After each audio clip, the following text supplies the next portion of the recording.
sarap mangligo sa dagat. Ang sarap na mangingisda tayo. Sarap ng buksayin ng isda. Mali pala. Sarap natin pingitin yung isda. Para makasudin tayo, makasudan tayo mga kalabers.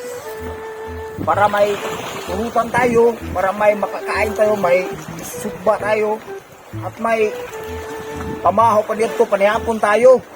Sakto. Malinaw yung dagat. Punta ako ng dagat.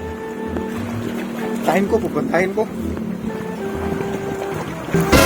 Wetin be this? Wetin be this? Klaro, nagparing lilo, gitagaan ako 1,500. Target rumble. Wala nang rating. Buksan lang ako. Parang gusto ko na lang maliligo. Maliligo na lang ako.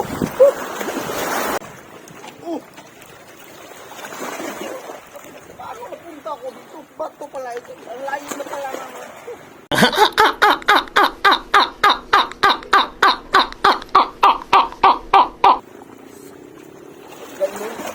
Ganun.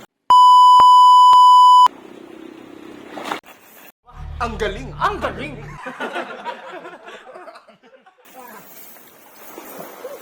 Uy, ano nangyari dito? Balak pala ito.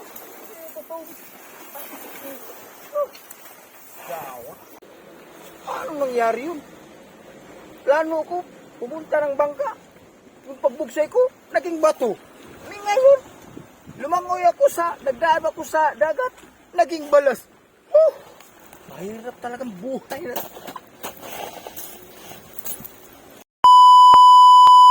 Ngayon, tapos na ang vlog ko mga kalabers.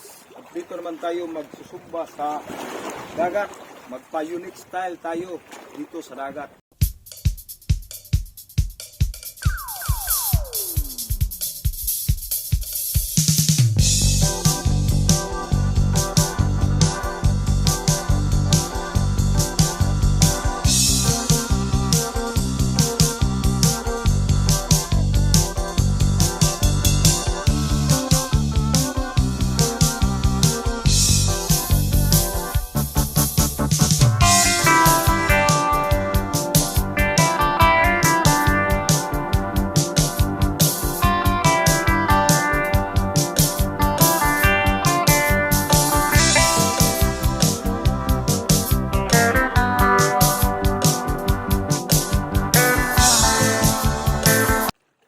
Mga kalabers, i-flex ko muna yung aming karagatan dito sa Barangay Coro, Dalagit, Cebu, 6,000 Road, Philippines. I work all night but I feel so kalma. Day and night, lagi na lang akong slow. Halika na sa akin ay sumama. Day and night, lagi na lang akong slow. Come Mr. Ganjaman, show the mahiwaga. Day and night, lagi na lang akong slow.